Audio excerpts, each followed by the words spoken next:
Let's talk about the Canto 9 boss fights. Obviously spoilers, so DBS and actually PTDC. Starting with the ring fight.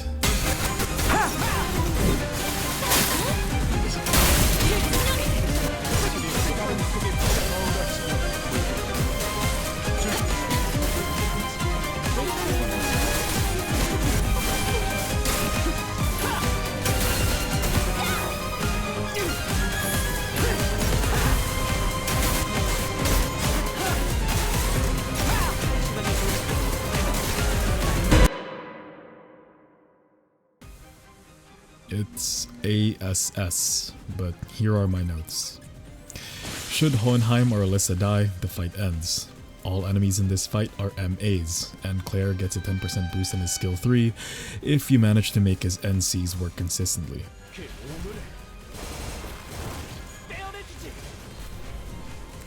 Albina works similarly to her part 2 counterpart, OS the DS to avoid unnecessary BC.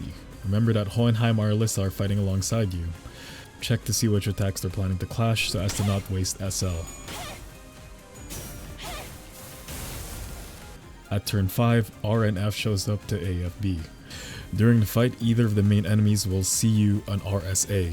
While CU, you are instructed to hit the enemy with an AS to reduce their coin power for Hohenheim to SHIT. And it is to be noted that 3TC, only 3 ASs are needed to maximize the debuff their passive allows. But the other enemy will have an ADS active to intercept your attack and clash with it instead. If only we had a Sinner with a UCS. All the RNF's attacks are UBC consisting of SDs and PDs, and there is no BDs present during this fight, though both Albina and RNF are WTB. RA and RNF's nukes are SD. Prepare accordingly and pick Sinners who can resist sus damage. Even if you win the clash, they'll still deal 100 plus damage because FU. R and F will also have an unclashable attack that imprisons one of your Sinners.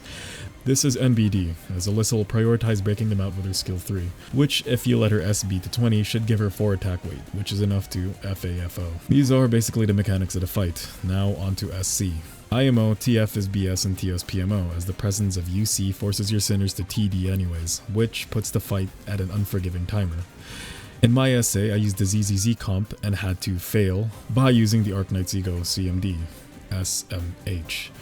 ZZZ was used for the HD, HD, and HD compared to OS.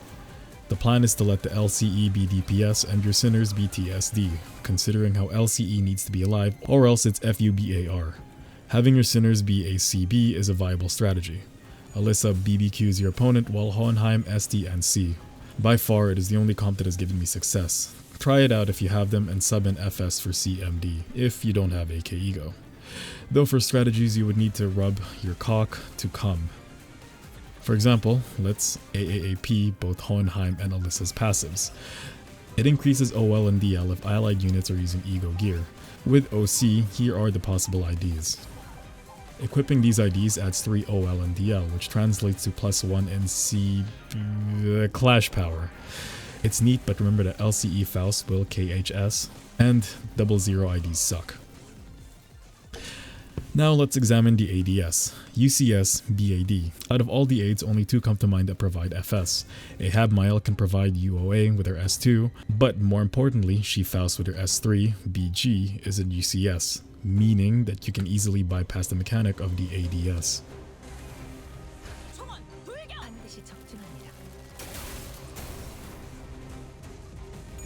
Not to mention the semi-permanent fragile that you can equip on any opponent by having at least 2 LAs at a given moment.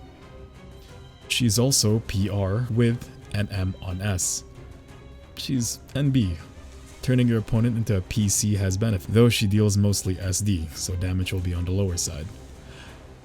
Not GB, but bypassing ADS for Hohenheim to win clashes is nice. IOYAN Faust, I wasn't really FWYG. For Sinclair, there's NM mechanics to MM. You can prio survivability alongside damage by using M Claire for the shield gen and BDs. 60 shields per turn with a decent CA is an NB addition to this fight, especially with UC hitting you every other turn or so. I was able to complete these runs using only these units with Bigo. And Sinclair was dealing GAD, alongside not needing to use a K Corp Ampule. NB. Anyways, I've talked LE. TLDR, TS P.M.O, FR I.C.L. 200 damage on a UC is C.B.T. TS takes advantage of AAAP. TS was the one I used first. TS is the one that I didn't need to use AK Ego. That's about it. TTYL.